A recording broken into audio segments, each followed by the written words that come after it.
नई दिल्ली हवाई अड्डा। सर्दी की सुबह थी और भीड़ अपने चरम पर थी। कांच की दीवारों से छनकर आती चमकदार रोशनी में सब कुछ जगमगा रहा था, मानो ये एक तेज तर्रार आधुनिक मंच हो। लेकिन उस आधुनिकता के केंद्र में समय की धारा के विपरीत चलते हुए एक रहस्यमय बुजुर्ग व्यक्ति आ रहे थे। उनका नाम था रविशंकर शर्मा।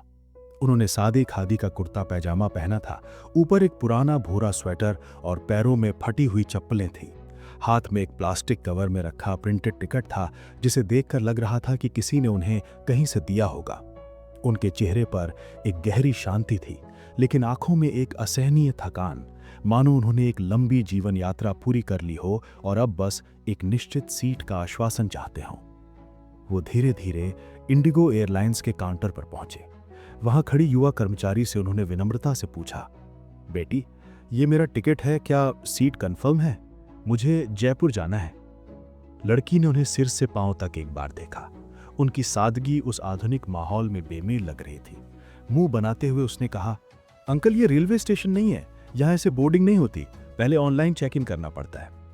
बुजुर्ग व्यक्ति थोड़ा घबरा गए। मुझे ये सब नहीं पता बेटी, तुम एक बार देख दो प्लीज, मेरी बहू जयपुर के एक सरकारी अस्पताल में है।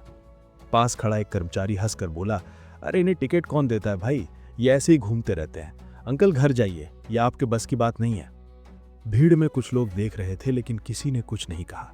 किसी को जल्दी थी तो किसी को यह जरूरी नहीं लगा। बुजुर्ग व्यक्ति ने फिर कहा, बस कंप्यूटर में एक बार चेक कर दो बेटी, टिकट असली है। इस बार लड़की ने टिकट लिया, बिना देखे ही फाड़ दिया और जोर से बोली, सर कृपया इलाका खाली करें, यहां यह अनुमति नहीं है।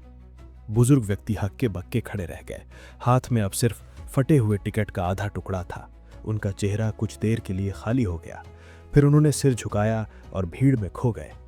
बाहर हवाई अड्डे के गेट के पास वो एक बेंच पर बैठ गए।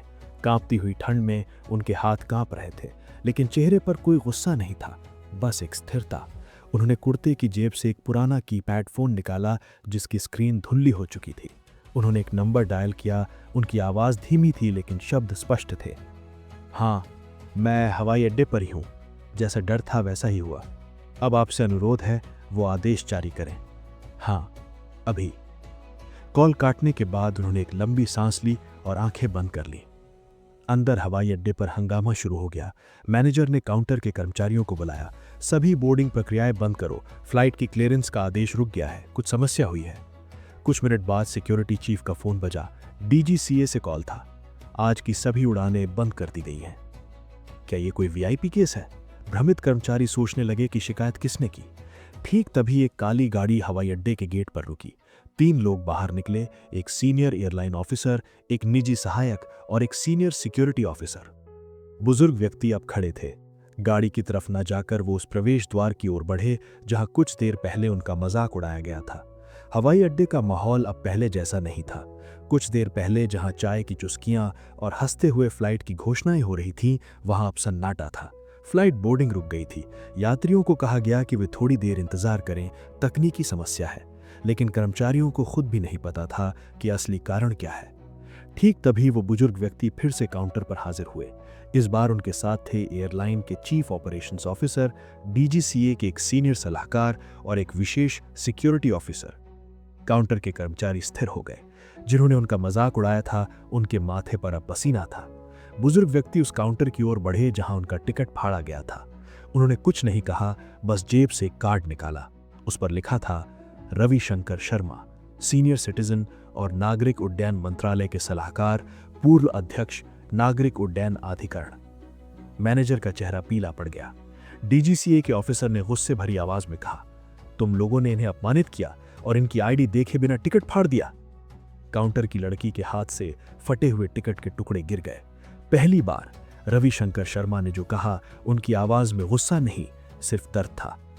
मैंने चिल्लाया नहीं क्योंकि मैंने जिंदगी में बहुत कुछ देखा है, लेकिन आज देखा कि इंसानियत कितनी खोखली हो गई है। तुमने मेरा टिकट नहीं फाड़ा, तुमने सम्मान नाम की जो कीमत है उसे फाड़ा है। भीड़ में सन्नाटा छा गया। कुछ लोग मोबाइल में वीडियो बनाने लगे। एयरलाइन की सीनियर मैनेजमेंट आगे आई, सर हम शर्मिंदा हैं, पूरी टीम माफी मांगती है। रविशंकर शर्मा मुस्कुराते हुए बोले, जो विश्व में कपड़ों से इंसान को आकेंगे उनसे माफी मांगो। मेरे जाने के बाद भी कोई ये अपमान न सहे। फैसला तुरंत लिया गया। जिन 2 कर्मचारियों ने टिकट फाड़ा था उन्हें सस्पेंड कर दिया गया। हवाई अड्डे के सभी कर्मचारियों के लिए बुजुर्गों के सम्मान और भेदभाव पर अनिवार्य प्रशिक्षण का निर्देश दिया गया। सबसे महत्वपूर्ण, डीजीसीए ने एयरलाइन को 1 सप्ताह की चेतावनी दी। वृद्ध नागरिकों के साथ ऐसी घटना दोबारा होने पर लाइसेंस रद्द करने की कार्रवाई की जाएगी। रविशंकर शर्मा का चेहरा अब शांत था। उन्होंने किसी को अपमानित नहीं किया, न ही बदला चाहा। चुपचाप सच्चाई से सबको आईना दिखा दिया। गेट की ओर चलते हुए किसी ने उन्हें नहीं रोका। एक कर्मचारी दौड़ कर आया और बोला, सर कृपया बैठिए, हम आपके लिए विशेष लाउंज की व्यवस्था कर रहे हैं। रविशंकर शर्मा बोले, नहीं बेटी, मुझे भीड़ में बैठना अच्छा लगता है, वहां इंसानियत का असली चेहरा दिखता है। वो वेटिंग जोन के कोने में बैठ गए। सबकी आंखें उन पर थीं, लेकिन देखने का नजरिया बदल गया था। कोई ऑनलाइन उनका नाम खोज रहा था, कोई पूछ रहा था ये कौन है। जिन्होंने खोज लिया उनके चेहरे पर विस्मय था। रविशंकर शर्मा कोई साधारण बुजुर्ग व्यक्ति नहीं थे। वे डीजीसीए के पहले सुधार नीति बोर्ड के अध्यक्ष थे, जिनकी अगुवाई में भारत ने पहली बार बुजुर्ग अनुकूल विमानन नीति शुरू की थी, जिससे हजारों बुजुर्ग नागरिकों को फायदा हुआ था। वो बड़े बड़े अंतर्राष्ट्रीय एयरलाइन प्रोजेक्ट्स के मुख्य सलाहकार थे और पद्म भूषण से सम्मानित थे, लेकिन उन्होंने कभी इसका प्रचार नहीं किया।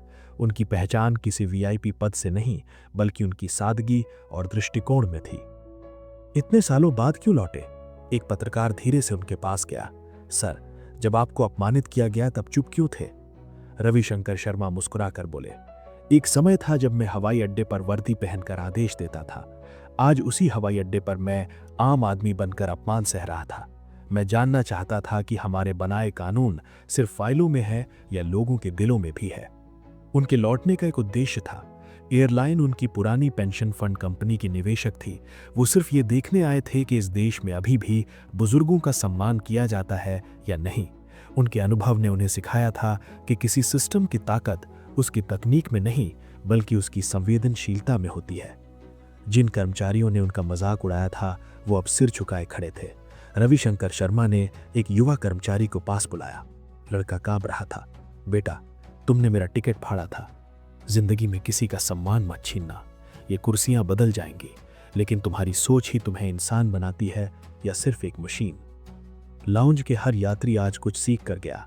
किसी ने ट्विटर पर लिखा, आज असली ताकत देखी, जो चुप रहती है और जरूरत पड़ने पर सिर्फ एक कॉल से पूरे सिस्टम को हिला देती है। एक वृद्ध महिला ने हंसकर कहा, वो अकेले नहीं थे, उनके साथ उनका पूरा अनुभव था। इंडिगो फ्लाइट 304 बेंगलुरु के लिए बोर्डिंग शुरू हो गई थी। घोषणा हो रही थी, लेकिन आज किसी यात्री को उतनी जल्दी नहीं थी जितनी आमतौर पर होती है। सबकी आंखें उस बुजुर्ग व्यक्ति पर खीं जिन्होंने एक फटे हुए टिकट से पूरे सिस्टम को हिला दिया था।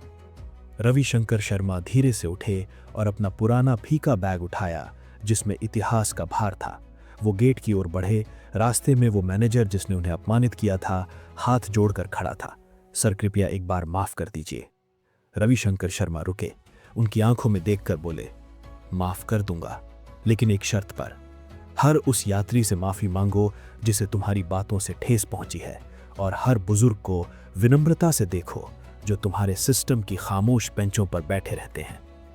गेट पर पहुंचते ही एयरलाइन की सीनियर टीम फूलों का गुलदस्ता और वीआईपी कुर्सी लेकर इंतजार कर रही थी। उन्होंने हंसकर मना कर दिया, मैं वीआईपी नहीं हूं, मैं एक याद दिलाने वाला व्यक्ति हूं कि बुढ़ापा बोझ नहीं, समाज की नींव है।